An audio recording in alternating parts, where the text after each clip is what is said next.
Hello Yeah. and welcome to the Objection podcast. My name is Falcone. Joining me for this week's episode is my special guest, Birdkeeper Toby. Hello, I'm your special guest on this week's episode, but I won't be in any of the other weeks and have not been in any of the other weeks. That's right. This is the podcast, of course, where we hang out every single, usually Wednesday, 7 p.m. GMT. No. I say usually, actually, only 50% of the time. Because last week, obviously, you were getting a flight on Wednesday, and this week I'm getting a flight tomorrow, which is Wednesday. But so if you're listening to this on demand on YouTube or iTunes or wherever else you may be hearing this, currently the first 3 episodes are up on YouTube. Patrons, you have the full show, and the main show is up there on the YouTube channel. If you are listening to this, we usually stream live Wednesday, 7 p.m. GMT, and we will continue to do so from next week, and we let you know week by week if there's any changes. I think that's all of the general bases covered. This podcast is sponsored by water. Remember your water. It's part of you. It's important. Over to you, Dan. Yeah, for any potential sponsors, you can fill the space here. You can... Yep. Professional, as always. That was a demonstrate. Water, it's important for you and part of your body. By now, links to where you can get water are, well, you know, but...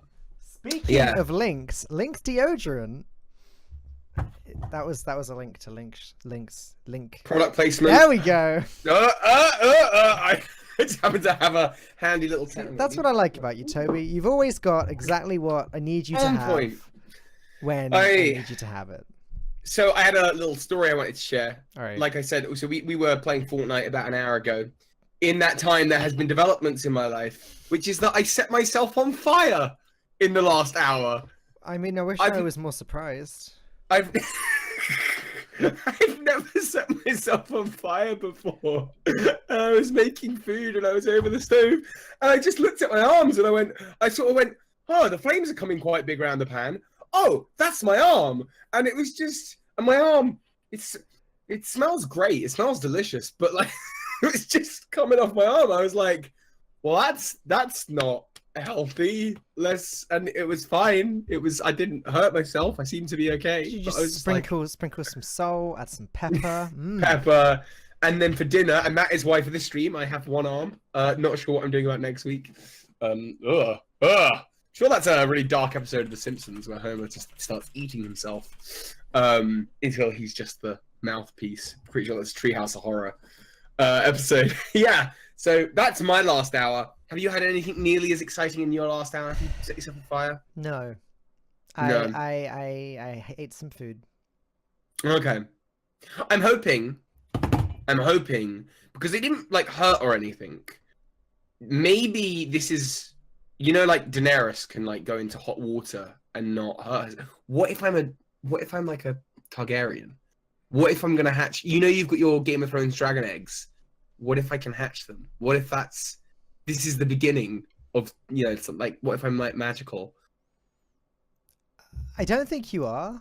I just have a feeling. So don't. But I should find out. Just don't get your hopes up too high. I should find out. I should stand inside. So Toby, what are we talking about this week? Hi.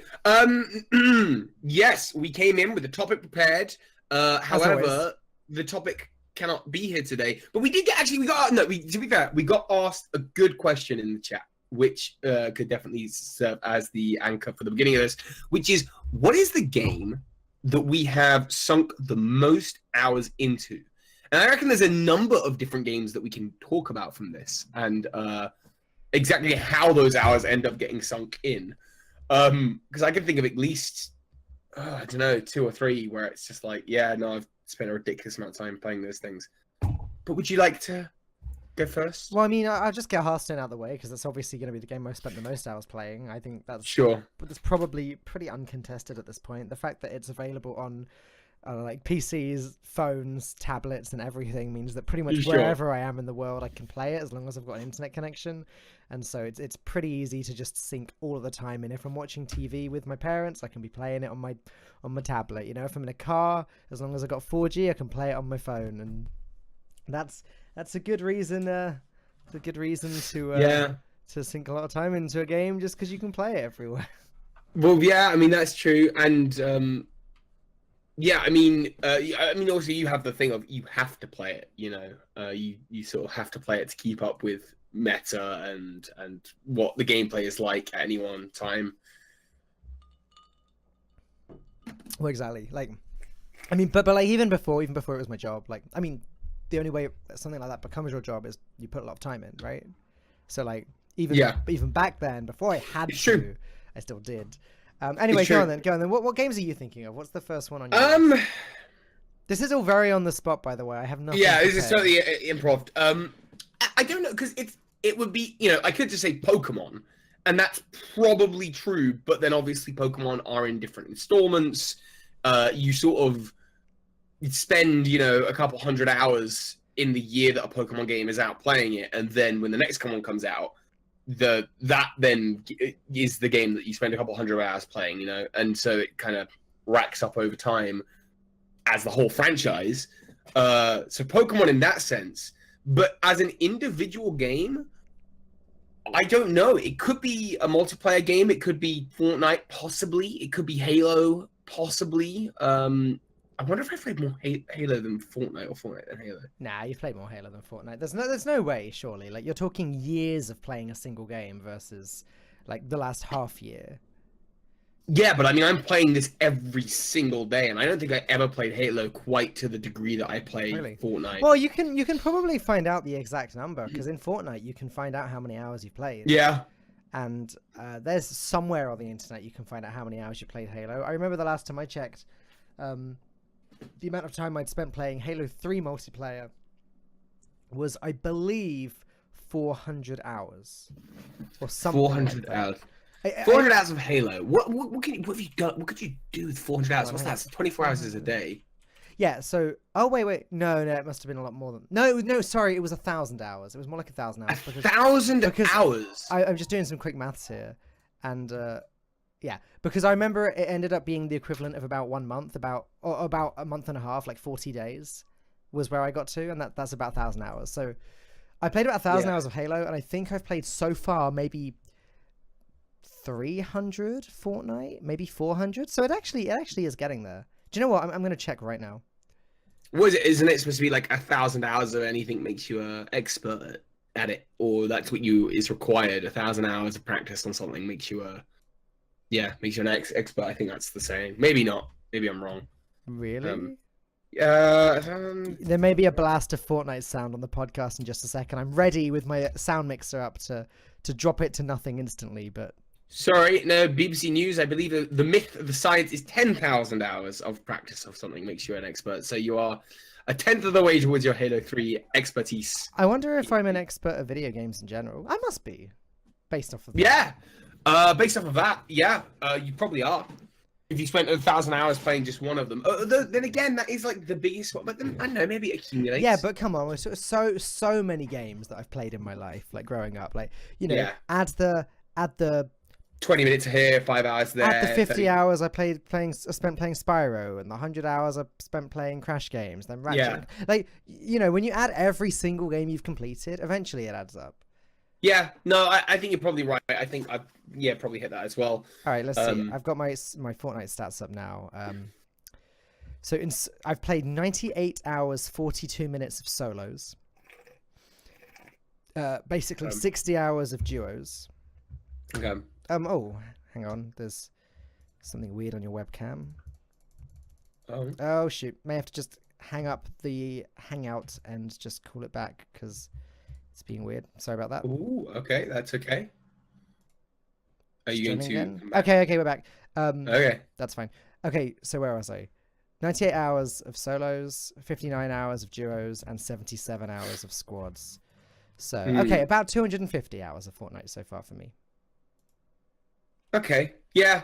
So when you consider if that 10,000 hours, that actually sounds pretty reasonable to hit 10,000 hours in your lifetime of gaming. So that makes you an expert in gaming, of playing games. It makes you an expert in the field of playing video games, not of making them, designing them, just of playing them.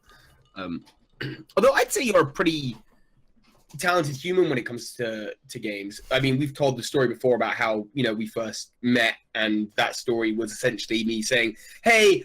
Come on, you going, hey, can I play Smash Bros with you older kids? And us being like, yeah, dumb year 9 student, of course you can. And then you coming over and try harding and kicking our ass. And that is a pretty common theme, I think, with any video game you get into.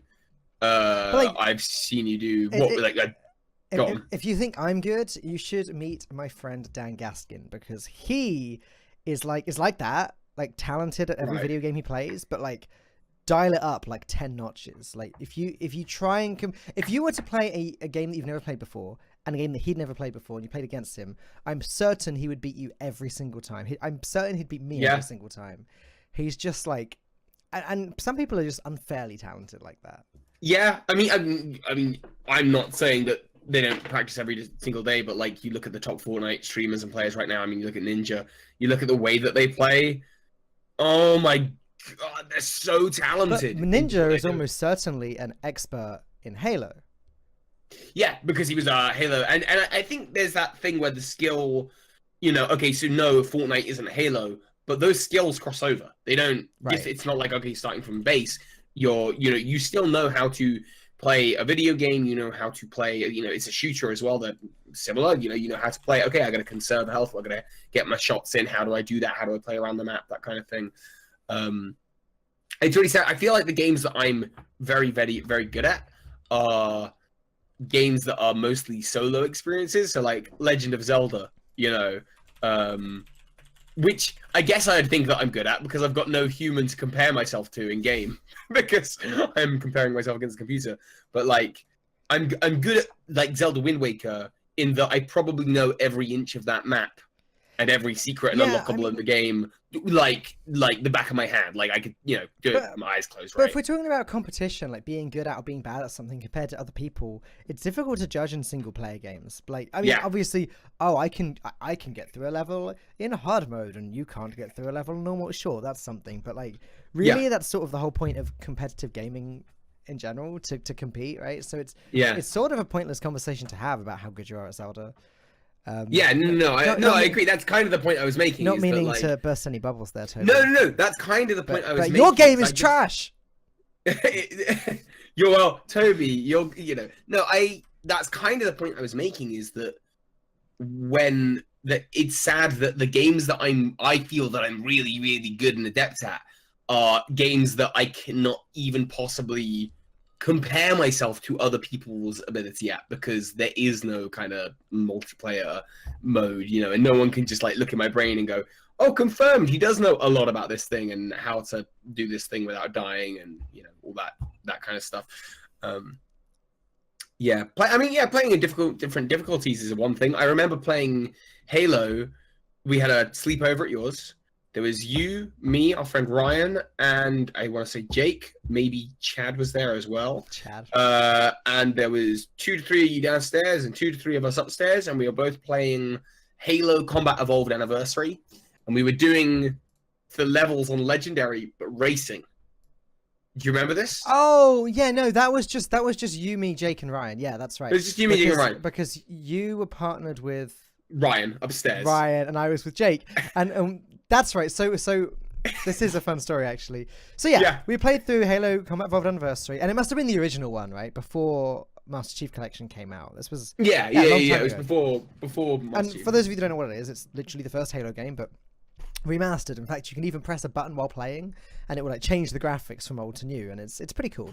And so we both our 2 teams started right at the beginning at the same time, and we were just racing through the game, and we got to like the 7th level. We were neck and neck for a long time. We got to I think the 7th level, and I was playing downstairs with Jake, and we got into this like elevator, and I knew I had a good 30 seconds to a minute before I actually had to touch the controller again. So I thought I'd run upstairs and snoop and see how far Toby and Ryan have gotten. And so we'd gotten into the elevator. I ran upstairs. I got upstairs, entered the room. They were just getting into the same elevator. Like, we're talking after like 4 hours of gameplay. This is how neck and neck it was. And we were doing this late into the night as well. We were into the sort of like, so 11, 12, 1 o'clock in the morning, whatever. And what the annoying bit is, you guys definitely won that, because me and Ryan got so stuck on a room of, I think it was the library level. Literally the same mission when I went up and checked. Like the elevator one. It wasn't far after that, yeah. Yeah, because you checked in on us, and I was like, oh my goodness, we're neck and neck, we've got to keep this up. And then because we were playing on Legendary or Mythic difficulty, I'm not sure which, we just kept on getting killed in the same room. And then you were a level ahead, and then you were 2 levels ahead. And it was so sad because we were like, well, we're never going to catch up now. This one room has stumped us for about an hour and a half. Didn't we come up and like do it for you? You came up and did the room.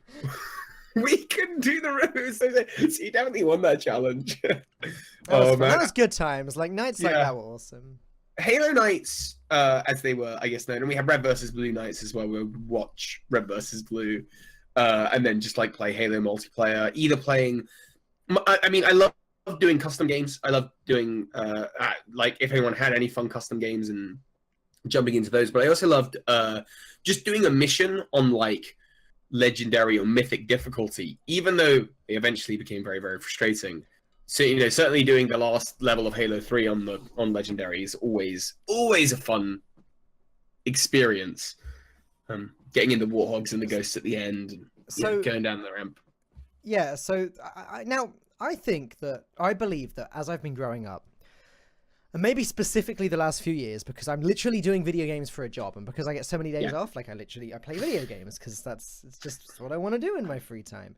I feel like I've been just improving across the board generally at video games. So like if I go back and play a game that I played when I was really young, I'd probably be better at it now.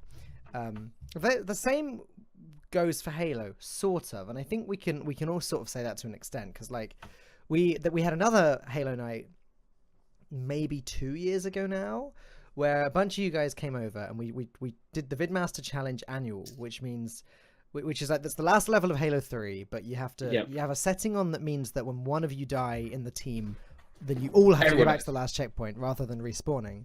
And the other thing is that you have to do the end part of the mission in this really flimsy vehicle rather than the more tank-like vehicle that you're usually doing it in.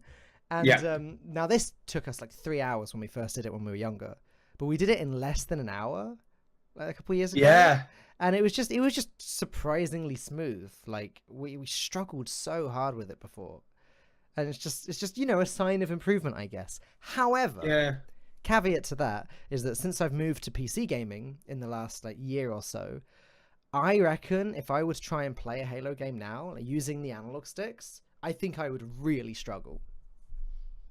Hang on. On PC using the analog sticks? No. Just if I were to just play Halo on the Xbox now. Right. I might try it later tonight or something. Like just play a game of Halo 5. But I really don't think I'd be able to manage like I used to, because I've not played an FPS with a controller for like a year. Forever. For about a year, yeah. Interesting. Maybe I have a chance now. Maybe we can duke it out on Guardian and I'd actually have a chance. So we've said Halo. I spent a solid month on. Did you say any games? I've completely Pokemon. Yeah. But I mean, what have I spent a ridiculous? I mean.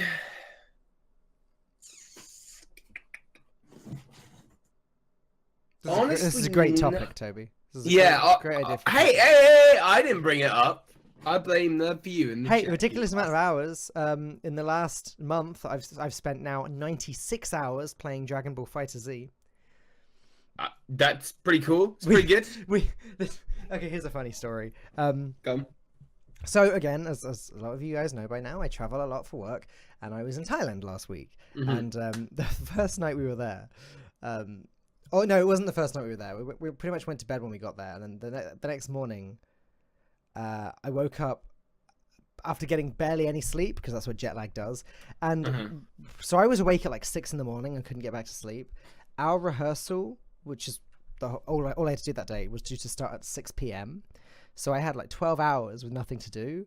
It's like I could go out and explore Thailand, but the guy I was there working, or one of the guys I was there working with, Sotul, he doesn't do much socializing at all at these events, and he was just like, you want to just come to my room and play Dragon Ball? So we pretty much spent that 12 hours just in his room, side by side, with him beating me at Dragon Ball over and over and over again. It was that is how you spend your time in other countries. In Thailand, yeah. in Thailand. You know, that's what you do. Get the cultural experience of playing Dragon Ball. To be fair, there was one night when I was there when I did go out and I did go for a Thai massage in Thailand, and that in itself is a story. And I don't know how appropriate it is for your Twitch channel. It's actually not that bad. It's not that bad. You can go ahead and talk about your Thai massage experience. It's not that bad at all. It was just a bit funny because like one of the lovely ladies that works at Blizzard was taking us. Marianne. She's sort of often in charge of looking after the talent and the players at these events. And you know, she was sort of tour guide. She's from Singapore herself. So she's from Southeast Asia, and she took us to this place, and it was just a bit weird because it was me and her and another guy from Blizzard and one of the players, and they wanted to go for the proper hardcore Thai massage, right? Like the one where they properly get beaten up. And I was like, I don't know, this is my first massage. I'm going to be gentle. I'd like to go for a more gentle one. So I went for an oil one. And what happened is they were like, right, you two downstairs, you two upstairs. So Marianne and me had to go upstairs, and we both had to go into this little booth. Like we had a booth each. Yeah. Obviously couldn't, like, there were like curtains separating us. And then they were like speaking to Marianne in Thai, and she doesn't actually speak Thai, but I guess she picked bits up. And they like put this blanket and this little packet with this little black thing in my room, and then I was like, what do I do? And Marianne was like, yeah, strip naked, put the disposable underwear on. I'm looking at this little packet with this little black thing. Oh, that's underwear. Okay. So I got naked again with lots of people uncomfortably close. No one could see anything, but you know, it's still a little bit on the weird side. Put this blanket on, and then just this lady, I guess in her 50s or something, came in and started doing her massage thing. And there was one point where the pants did go a little bit lower than I would have felt comfortable with. It really got in there, but it's really got in there. It's quite the experience. Dan, do you need to go to counselling to talk about your time? No, it was actually really relaxing, and yeah. I don't know that I can remind the stream this is a PG stream. PG There was nothing non-PG about it, and like I can't say that my body felt any huge difference the next day, but like I don't know, it was a cool experience. Yeah. Do you massage often? Do you get massages even if they're not, you know, Thai? No, this is the first one I ever had. I quite like massages. When we did drama in uni, they were like, oh, you will have a lot of tension in your bodies, and it's very important that you keep like limber and loose so that you can do acting and performance and that kind of stuff. So you're all going to give each other massages. So we all used to do that in class, and you know, learn to kind of do that to ourselves a little bit. And then after I stopped doing that, I quite enjoyed them, and they've become kind of when I'm at a convention, you often see the people set up and they'll sort of say, oh, it's like £1 an hour, kind of $1 an hour, I guess. $1 an hour? $1 a minute. £1 a minute, $1 a minute. Jesus, kind of thing. That's a cheap massage. That's yeah. And you sort of sit there for 10 minutes and they do that for you. But I remember going into my own Thai massage. We've got a place just down the road from where I live. And I was like, okay, well, I wonder what that experience is like. And I went in with a friend, and we went into different booths, and they were like, okay, cool, you need to get undressed and put a towel over you. And I was like, oh, okay, right, sure, okay. So I did that. And I left my socks on because I didn't know I was supposed to take the socks off. So then I've got this person come in, and I'm like lying face down with my head through a little hole, kind of lying there like, this is going to be a relaxing experience. Oh my God, get off my foot. And there's this lady like trying to get this sock off my foot. And I'm like, I'll take it off. She's like, no, you relax. I'm like, I can't relax. You're on my foot. And then she did this whole thing where she like crawled onto my back. Yeah. And then just like cracked my back. It was the coolest thing. But also I was a little bit more prepared the second time I went in, because the first time I was like, what are you gonna do? And you're right, they get way too close. I'm trying really hard to work out if I can order my games library on Steam per hours played. So I can literally just instantly see, right, game I played the most on Steam. Battle Right, 44 hours. Binding of Isaac, I played for 67 hours on PC, and then probably at least another 50 on Switch. So that's a game I played a lot too. Cool. 1 minute. It's with me again when I think of Zelda, and I think of like Zelda the Wind Waker, for example, is the one I always go back to because I think I've played it the most. I play it like yearly. I've been playing that yearly since I was like 13, if not younger. And that's like an 8-hour game, but each time I play it, I pretty much like go full into it and I do everything. So I probably spend like a good 20, 30 hours on it. Right. And then if I've been doing that yearly, like that accumulates. So I played the same thing over and over and over again, just really in depth. I know that my number for PUBG is actually going to be quite high. Yeah. Well, yeah, you're playing that for a long time, for a while. Yeah, 191 hours. So actually, I've almost still played as much of that as I have Fortnite. And I'm not really sure how that can even. Oh, then again, this is counting like this. Like the Steam count is counting all time spent with the game open, whereas the Fortnite time is literally only counting time spent in game. Right. So like the Fortnite timers don't count the time sitting in the lobby, that kind of thing. Whereas the PUBG does. So I guess that's. Don't you kind of want like a? It's a little bit morbid. We won't get too morbid with it, but do you kind of want one of those like when you die, like hours spent doing X, Y, like a stat sheet? The end of a video game type. The end of a video game. You just want like a spreadsheet, a stat sheet, like most obviously like in Halo, most common weapon used. Well, most amount of time set on fire. Like you could just see all these like fun little stats. That'd be cool. I liked how in the Halo days. You could, and I don't know if Destiny does this or if other games do this. I hope Fortnite will do it. You could like log on to Bungie.net and you could see all that stuff. We talked about that on the podcast before already.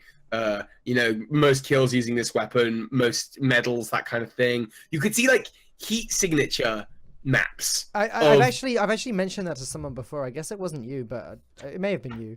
I'd love to see that in Fortnite. Yeah, Fortnite because you just see Tilted Towers would be like this flame ball, and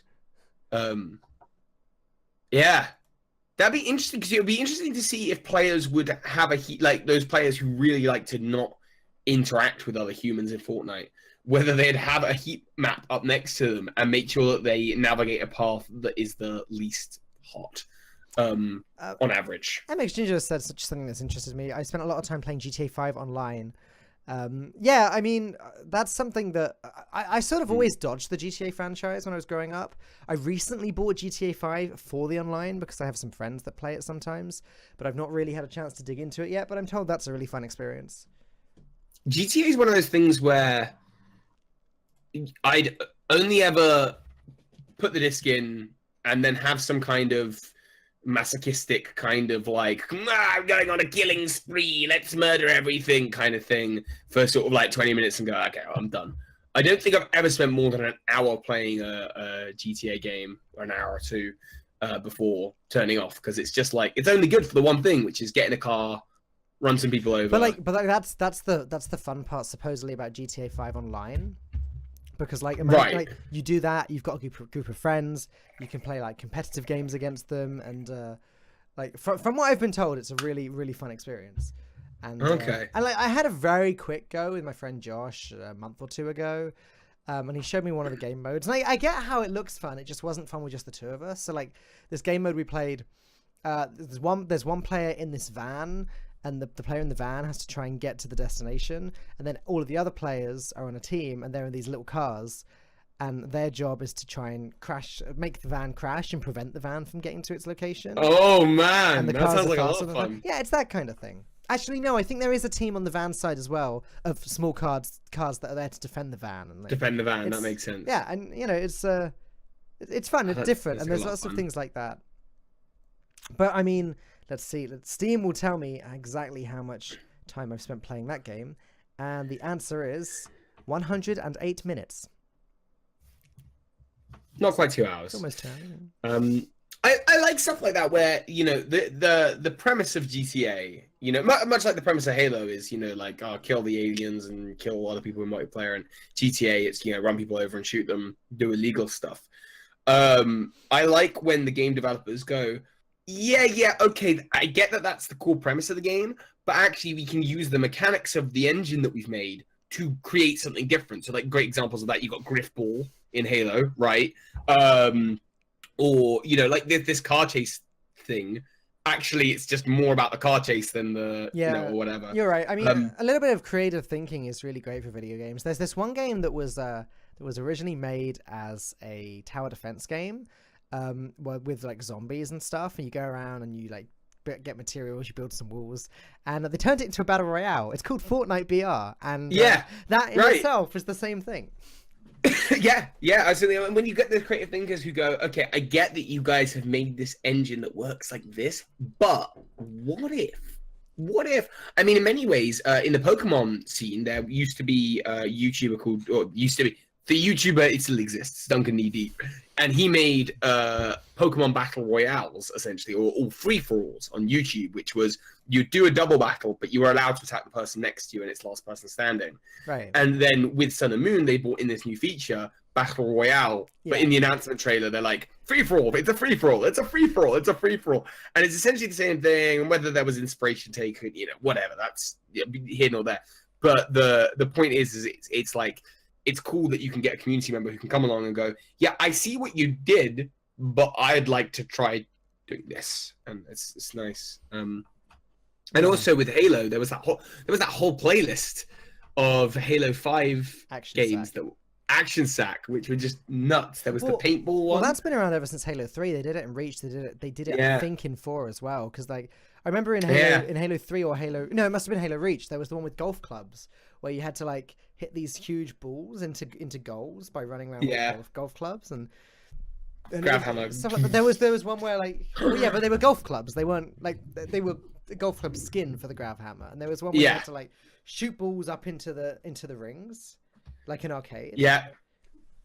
I remember, I mean, that's what Halo custom games were, really. I mean, do you remember we built one? The way you'd have a racetrack, and you'd have to navigate it very precisely to not fall off the edge or fall into the kill ball or anything like that. Those were so much fun. Man, have you seen the stuff they make on Fortnite though with the racetracks? No. So because, not Battle Royale, but the other one. So because they recently, like I guess almost a month ago now, they released the hoverboard in Fortnite, regular Fortnite, so you can navigate the world faster, and you can then there's like items that you can put on the ground which will give you a boost. People have, using the building mechanics in Fortnite, made like full racetracks for the hoverboard. Oh, that's awesome! Yeah, that's awesome. I love stuff like that. Yeah. I love stuff like that. I remember... Oh, man. Okay, that alone kind of makes me want to... I don't know. Check out that mode of the game. I still have yet to do that. Is it good? Have you played the tower defense bit? No, not really. I played like the tutorial. Because I own it, I managed to get a free copy off of someone.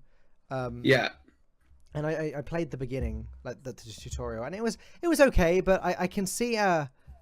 I can see that it would be a lot better with friends, and I can see that it'd be a lot better when you're done with the sort of tutorial phase. Sure, yeah. Well, potentially that's something we could play together. Have you been playing anything this week? This week. Well, you've been away? Yeah. I mean, I played another level of Celeste. I tried out ukulele.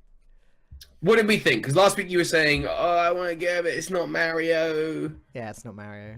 It's not Mario. Not, like I was saying this to you earlier, it really sort of highlights what makes Mario Odyssey so great, because everything about ukulele is just that little bit worse. The camera just isn't as fluid. The movements are just a little bit more floaty. Right. There's really sort of no sense of direction of which way I'm supposed to be going. It's just like you're just sort of like when you go into the first level, the first world, you're just sort of dumped onto this map, and it's sprawling in every direction, but like. Whereas obviously Mario Odyssey, when you first go in on the map, like it tells you where the first moon is.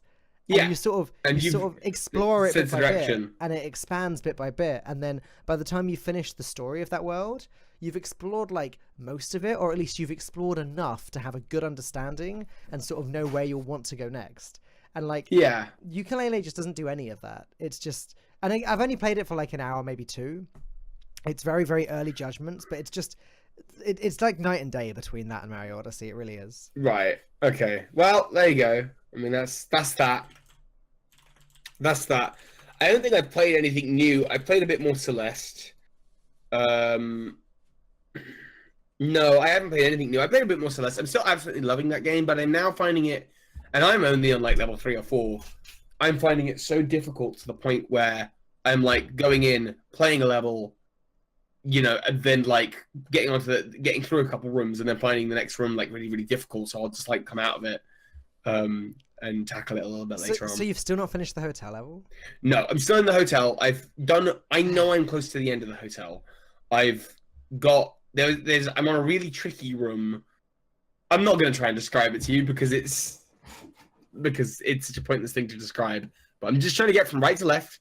Classic platformer. Have you done the whole bit, the cleaning bit? I've done the cleaning bit. You've done the cleaning bit, okay. And then I got a key, and then I got through a door, and then I've gone up, and there's just some really hard bits to navigate where it needs very precise kind of like. There's some green gems that I've got to like boost into. What do you think of Oshiro? I think he's a fun character. I think he's dead. I think Celeste is a very weird place. I don't know. What do you think of Oshiro? Well, I mean, you haven't finished the level yet, so I was just curious because, stuff happens very, very soon. Okay, all right. I think he's a very sweet fellow who just loves his hotel. He's the captain who's gone down with his ship, right? It's his hotel, it's his baby. And clearly the hotel has been closed for a long, long time, and he's just refusing to leave it. But he seems all right. Unless he's about to stop me from leaving and be a giant boss battle or something. I could see that happening. Yeah. I could see that happening. Anyway, we'll have a follow-up on that in the next podcast next week. We could talk about. We'll go talk about it. And I'm assuming you've seen it. The new Avengers trailer. It's very good. It's very, very good. Wow, there's so many superheroes, and I tweeted it out like this is I was like, I don't want to overhype, but this is only like the sort of 4th or 5th most important thing to happen to humanity. Yeah. The Avengers trailer was so good. Okay, so the Spider-Man bit where he's at the end and he's like, oh, so we're using our made-up names. In that case, I'm Spider-Man. And it's the bit where you've got Star-Lord and Tony Stark talking. Yeah, that's the bit and you're like, like, that's the bit that got me. This is real. This is happening. Like, this has been building up. When did Avengers come out? The original event. Well, it's really when the original Iron Man came out. Well, yeah, I guess so. When did that happen? Iron Man. But I don't know. I think, at the time that Iron Man came out, cinematic universes were not a thing. They just weren't. I guess the closest you got to that was like franchises where you'd have sequels and stuff, like James Bond or something. But you'd never have multiple cameras, characters, multiple heroes, and then have them come together in this big sort of like celebration film. And I think, at the time of the original Avengers, we were just amazed that they even managed to pull that off. And then at the end of it, this character Thanos appears, and you have to immediately go and Google what the hell is a Thanos. And then you find out he's this dude who wants to kill everyone. And you're like, cool, when are we going to see him? Next Avengers? No, Avengers 3. Okay, so we've got this 3-part story arc. But then there's going to be a 4th one. There's going to be even more of him. And over that time, I mean, it's been a long time that we've been having these films. Like, when did Iron Man come out? 2008? What were we on now? 2018? Yeah, 10 years ago then. In the last... But... Blimey. But you don't like lots of superhero shooty zap zap. I don't like a lot of the superhero shooty zap zap, but what Marvel's managed to do in a decent portion of the films is not just tell stories that are shooty zap zap. I think there's some good solid stories in there, and actually the more recent ones, they just keep on getting better and better. I think that some of them are shooty zap zap. I'm not gonna lie, but I think the way they've built. What is the worst one for being shooty zap zap? The worst film in the hang on, right? MCU. No, not the worst film in the MCU. The worst one in terms of being shooty zap zap. What, the worst film ever in terms of shooty zap zap? No, the worst Marvel. Okay, let me rephrase the question. In your opinion, which Marvel film is most guilty of being shooty zap zap? Yeah, so in the MCU. Yeah. But you just said the worst film in the MCU. That's not what I'm saying. I'm just saying No. The worst shooty zap zap film in the MCU. Okay. Okay, I'm having a little look. What do I think? I feel like it's probably like Thor 2, Thor 1 or 2, I don't even where remember it's the first two Thor films, 2. honestly. Well, it's just Thor. He's got his, he's swinging his hammer around, all like, I'm Thor. And shooty zap zap. And bad guy is like, yes, but I have the red shooty. Oh, you mean Christopher Eccleston? Yeah, Christopher Eccleston. The 10th Doctor is like, I'm too busy. The 9th Doctor, I'm too busy to do the 50th anniversary. I guess 10th if you count John Hurt.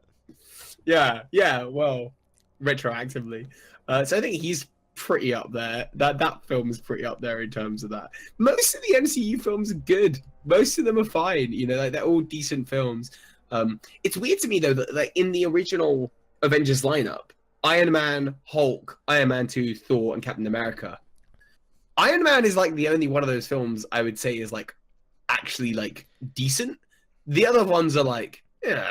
I still don't even know if Hulk counts because it's not even the same actor. Like as far as I'm aware, it's a different. It was like a different Hulk entirely in the Avengers. It's a different. I don't think it's a different Hulk. I think it's the same character. Does the story follow on? The story does follow on, and there's recurring characters in Captain America 2. One of the characters is like Hulk's girlfriend's dad or something, like a general. And there is obviously the post-credit scene in Hulk where Tony Stark shows up and is like, "Hey, I'm here about a little project that's being worked on. It's called the Avengers."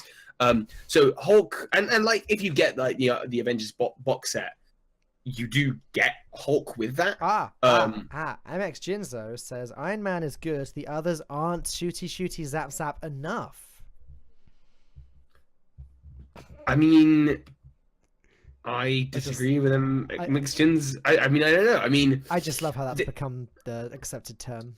I think a lot of the early films were very shooty zap zap. But I think Thor and Thor 2 in particular. I mean, if you like, I think did Captain America even have any shooty or zap zap? It had, yes. I mean, Captain America 1, he's very shooty, but he's got a shield, and that's more interesting. And that's more zap zap. Well, I don't know I can't quite remember what Red Skull did, but didn't he have his light? He had the Tesseract, and he was like, zap zap, and Captain America had his shield. So all that stuff. All that good stuff. But by the time you get to Wave 2, like Winter Soldier, Guardians of the Galaxy, Avengers 2, okay, yeah, there's still some of that, but there's enough good plot and story in there to make them good films, I think. And most of the MCU like now has got it pretty well down, whereas I feel like a lot of the DC films they're all. Well, it's about having a good mix of everything, isn't it? Like, yeah, I'm not a fun vampire who's just like, It would be a crime if in the next Avengers film there wasn't a ton of the Avengers killing a bunch of bad guys. Yeah, of course. I get that. In the same way that in Civil War, it would have sucked if that scene in the middle where they all fought each other, if that wasn't in it. Like, that's a rare opportunity as well. You're not going to get the superheroes fighting each other very often. Well, that one I found particularly interesting, and when I have this discussion with people, I always like to point to that as a because you only liked the shooty zaps. Because it was done really well. In that situation, you know who every character is, what their powers are specifically. The only ones that you don't really know are Scarlet Witch and Vision. Guess why? Because it's just shooty zap zap. Everyone else, you kind of know what their deal is. You know why they're there. Black Panther, you don't. You get that he's like some kind of combat guy. He, again, one of the less exciting characters. But when you're watching how Spidey's web interacts with Iron Man's shield, and how does that interact with all the other powers? It was the what's his name? Captain America's friend. Falcon. Yeah, like the Falcon's little bot thing, wasn't it, or something? Yeah, his little what? Spidey put his web on something other than the shield. I don't remember what it was. I need to the wing, maybe. I don't know. Maybe. And then you've got Ant-Man sitting on Hawkeye's arrow, and like that stuff is interesting. It's cool. You know who the characters are, why they're there, what their motivations are for fighting, and also, yeah, you just know. And also because in the trailer of that film, it kind of looked like one of them might have died, which was obviously, you know, that we thought that it might have been. But that War was Machine. just clickbait. You know, no, it's just clickbait. But still, it was an interesting, fun dynamic to see. That is so different to when you see like Superman in Man of Steel shooting his laser eyes at some big gravity gun world destroying thing, and you don't really know, you know, Superman, he's the same as Vision, he's just this limitless power being. I'm sure there's comic book nerds who'd kill me for that, but you know, they're just these big limitless power beings. And I think Civil War plays it right because they barely actually have Vision or Scarlet Witch interact in those fights. They keep their screen time to a minimum. Here's a fun one for you. So on the flight back from Thailand yesterday, day before, yesterday, I guess it was yesterday. I was sitting with Sotul, and he decided, oh, you know what, Justice League's on the system, I'm gonna watch it. And I said, oh, are you sure you want to watch Justice League? And he said, yeah, I may as well get my own negative opinion of it. Yeah. Now, Sotul, fun fact, suffers from some sort of sleeping disorder, and he doesn't sleep very often at all. Okay. Like he doesn't sleep every night. But about 20 minutes into the Justice League, he was out like a light. That's great. So if you suffer if you can't sleep, just put the Justice League on. And you'll be so bored. And apparently I'll do it for you. He said he went on and rewatched it later, and yeah, it's a trash film. But I have no interest in watching it. You know, like I would love to be able to criticize it. I can't criticize it, but I'm criticizing it based on, or I'm criticizing the universe that they had set up. I did not enjoy a single film apart from Man of Steel a little bit in the whole of the. I didn't mind Batman vs Superman either. Yeah, the end sucked, but I thought that the what's his face was pretty good as Batman. Yeah. Oh, Batman's fine because you know his powers aren't dumb. Shooty abs up. And you know, hey, you know, do you remember that bit where like Doomsday comes in and he's got big laser eyes like all the other big villains, and then with his laser eyes, but he's totally gonna lose because he doesn't appear in Justice League. But you know who does? Everyone else who's there, so they're probably going to win. Okay. Sherry, what was the story about again? Oh, it was about these two rivaling good forces. Oh, that's interesting. Why did they stop fighting? Something about Mum? Something about Martha. It was dumb, and I've had my friend Ollie try and be like, "No, you got to watch the extended director's cut." I'm like, "No, it makes more sense." I'm like, "No, show me that in the cinema." Oh god, watching more hours of that film. I'm now going to go back and watch it again. That's ridiculous. Yeah. Anyways, have you seen the poster for the Avengers film as well? There's a new poster for it somewhere online. Ooh, hang on. Infinity War poster. Oh, is this the one with Iron Man with his arms stretched out? That's right. Oh damn! I'm gonna put it up on the on stream. I think I haven't actually seen this, but I have seen a parody of this called Avengers Infinity War, and it's Waluigi, and they're all just Waluigis. I've just put it up on the stream so everyone watching live can see exactly what we're talking about. Oh man, I saw someone that was really mad about it on Twitter and was like, "What? Black Panther is such a good film. Why is he on the side? This is how the poster should look. Here's your quick fix." And he'd swapped where Iron Man and the Black Panther is in this poster. He'd like basically replaced where Captain America is with Black Panther's sister, and like where Thor is with like the Warrior Woman, and just moved all of the Black Panther characters into the middle. Okay, well, I'm glad that's his favorite film. But it's crazy how many characters are in this poster, right? Oh, it's ridiculous. And I mean, I don't even think this is, you know, all of them, right? It has Black Panther's sister and his warrior lady, whose name I forget, and like all of the Guardians of the Galaxy, even Gamora's sister or Thanos' daughter. I've forgotten her name now as well. Well, both. Karen Gillan. I know the actress's name. I don't. Oh blimey, what is her name? Nebula. Night Mom. Nebula. Nebula. Nebula. Nebula. I mean, it has to have Iron Man on the front because Iron Man sells these films. Yeah. You know, do you know what? I'm not a fan of Spider-Man's iron suit. Oh, I am. I love it. Are you? Yeah. I don't really know enough about it to love it, but I love the look of it. I don't. I like his friendly neighborhood approach. You know, It'll only be a temporary thing, though, right? Like, I bet you it won't work out for some reason.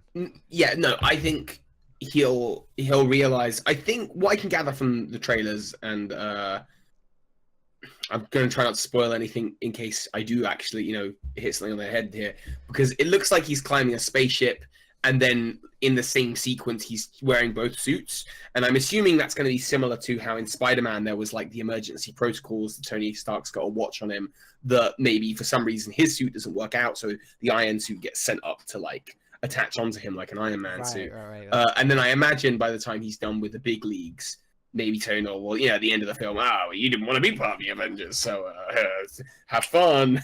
You know, go back to your other suit. I think, you know, I don't expect him to keep this for the Spider-Man films. I think this is just the Avengers look. Ant-Man's not in it. No, there's 2 Avengers missing. Ant-Man and Hawkeye. I believe, I don't know when... Sucks to be them, right? Sucks to be them. I don't know when Hawkeye is... if Hawkeye will be joining this film or Infinity War 2, but my understanding is it's this film, then Ant-Man and the Wasp, then Captain Marvel, and then the next Avengers Infinity War film.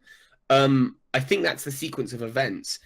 If that's the case, Ant-Man and the I expect we will watch Ant-Man and the Wasp, and then the events might well coincide with these events somehow, and it'll be like an isolated thing, and then at the end of Ant-Man and the Wasp, we'll see them go and join the other Avengers for the next part of the Infinity War saga. Where is Ant-Man at the moment? Because he was locked up with the other like fugitives and then freed, he was, I guess, by Captain America.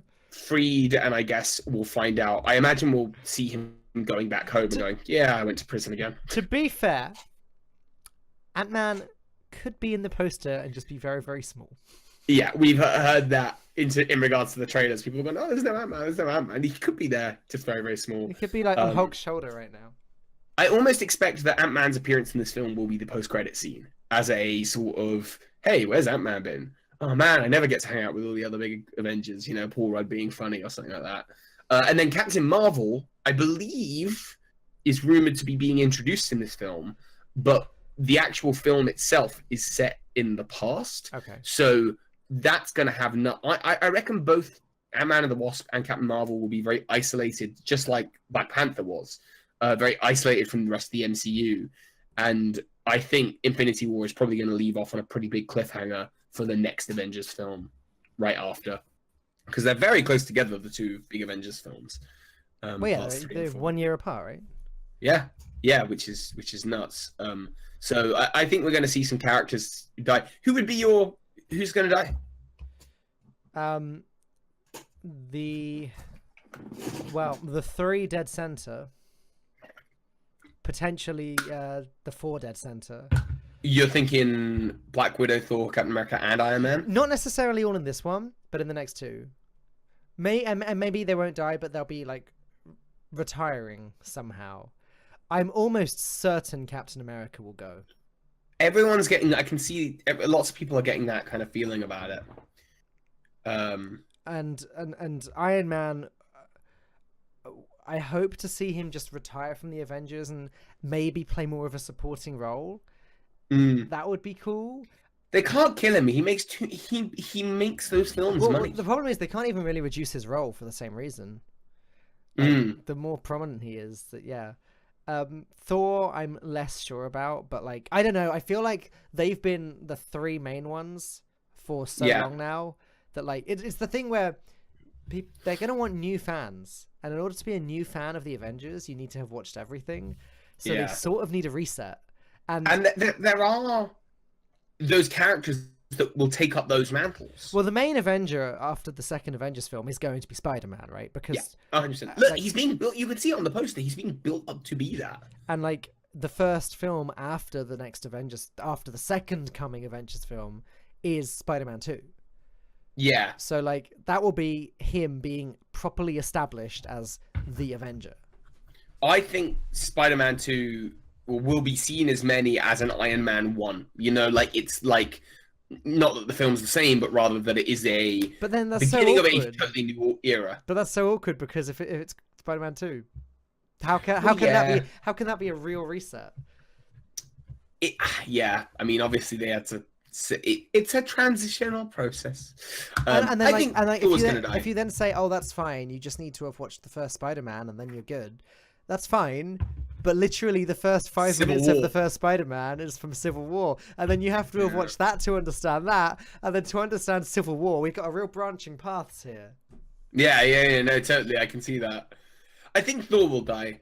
I think the Guardians of the Galaxy just kind of do what the Thor films were doing, but better. Sure. And I think, you know, Chris Pratt, he's definitely got to stay on for a bit longer. He's you know, still got a lot more to. I find it unlikely that the Guardians are going anywhere. Yeah. I think we could see. How do you think about Hulk, Bruce Banner? I really like Hulk. I mean, I really like Hulk. I really like Tony Stark. I'm fond of Captain America and Thor. Not as fond, but like I like them. I think it's a shame that the Black Widow never got her own film. I feel like that's one thing DC have done right, which Marvel have sort of failed at, and that there's still, as of yet, I know there's going to be one, but there hasn't been a film with a female lead, which is and the really strange part is that they would have had the perfect opening to do so with the Black Widow, and if they do it now, it's sort of too late. Like it's like they're pandering if they do it now. I don't know. Yeah, no, I hear you. It's not because that's what they were ever intending to do, and it's sad because I've heard things like them saying, "Oh, you know, we don't create as many toys as that for that character because you know maybe not as many people are gonna buy it," which isn't necessarily true at all. I'm sure there's a massive fan base there that wants those characters and wants to see that character do well. I think time will tell, though. Do you know who I want to see get their own film? Black Panther's sister. Is it Shuri? Shuri. Yeah, I really like her as well. I think that it's only right that she's in this film, and I think that I think the Black Panther is set to be a huge part of the future Marvel Cinematic Universe. I think so. Like, the new team, him, Spider-Man, maybe Bucky, although I'm not fond about that. Well, I've heard things about Bucky in relation to the comics. Do you know things, Toby? I know things on the inside. I've heard that he actually plays a big character in certain Black Panther stories as a character called the White Wolf or something. And I think that's at the end of Black Panther, that's what they were calling him, like White Wolf. So I think he might like stay in that franchise as a side character of that franchise for a bit. But yeah, Doctor Strange, I guess there'll be another one of those. That'd be cool. Doctor Strange is another character I really wouldn't mind seeing in a more of a support role like he was in Thor. Yeah. That was a very nice little cameo. Yeah, teaming up with the Guardians or something as a backup for like a scene or two. Or Hulk going with the Guardians, that'd be cool. Yeah. And there's so many ways, because at this point, you know, we've previously had our cosmic Avengers separate from our Earthbound Avengers. And now, you know, there's all these portals, the spaceships. Any character could go anywhere. I mean, we got Hulk in the Ragnarok film because he went on that spaceship, the Quinjet, and that ended up going, obviously, through some portal somewhere. And it's just so cool that now, at the end of this film, we could see any character turn up anywhere. You know, I like that. I like that a lot. Yeah, I mean, I'm very excited for that film. You are too. Yeah. And everyone should be, because Marvel is just the correct. I wonder if there is anyone out there that just like, I can't stand the Marvel films, but DC. That's where it's at. Someone asked me the other day, do I prefer DC or Marvel? I'm like, Marvel by far. I still prefer. It's really frustrating though to say that, because I still prefer The Dark Knight to any Marvel film, but that's like one DC film that's like the only one that's really, really good, and every other one is just like, you know, especially of the new stuff. It's all the new stuff. It's just been ever since Man of Steel. It's just like, okay, this again, more of the same. All right, well, I guess that about wraps up the I think main show of the podcast. Yeah, I think that's pretty much the bulk of the main show.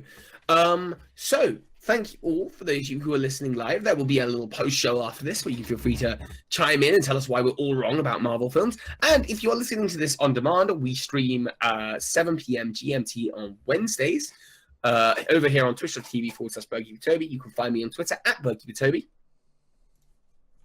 And you can find me on Falcone HS. Sorry, I wasn't prepared for that. That's all right. I just dropped you in it. And yes, we will see you all next week. All episodes are on demand on the YouTube channel, The Objection Podcast. Bye-bye.